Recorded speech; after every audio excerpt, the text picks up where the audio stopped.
Hi, I'm Ozzy. And I'm Vimbai. Welcome to Bloody Mary.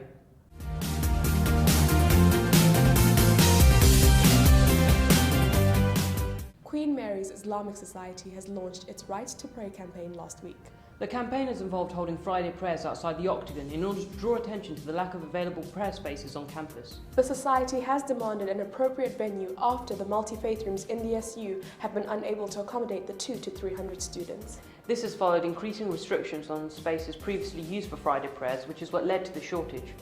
Ozzy went to this Friday's prayers to see how the protest is progressing. So I'm joined here with Sarah Sawa, who's QMSU president. Sarah, what's your take on all of this? I think that it's really important that we're all able to congregate here alongside the ISOC, and not just the ISOC, but the Muslim population of Queen Mary, to protest for a space that the university really should be providing for them. Why hasn't something been done sooner about this? Why has it come to congregating outside the Queen's building in order to get prayer space for Muslim students on campus? I think in the past, for Friday prayers, and this is specifically what this protest is about, for Friday prayers they were able to use other venues around the university campus. Those university venues are no longer available to us because of timetabling and because the teaching happens in those spaces at this time. We believe that the university has a responsibility to be providing for an all-round student experience, and for a lot of students of faith, having space and adequate provisions to pray is part of that student experience. I don't think anyone can disagree that individuals have the right to pray, and I don't think anyone on this campus is going to disagree with that. Now, working out the logistics of it is what we're having difficulties with the university on. In terms of whether or not we're going to get the space, I'm very hopeful. I think that the university are listening, to the calls from the students, and so I'm hoping that there'll be an optimistic outcome. I'm outside the Queen's building where ISOC have just finished Jummah, which is the Friday prayers, and I'm joined with Alamgir, who's the head brother at ISOC.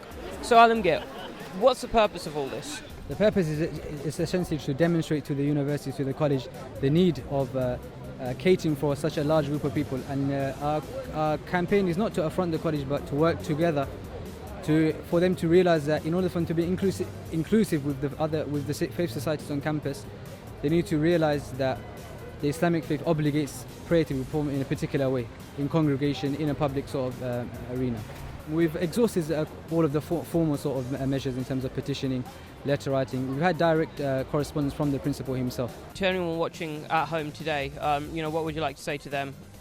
I would like to say that for people to realise that it's not simply about a Friday prayer. I think it transcends that.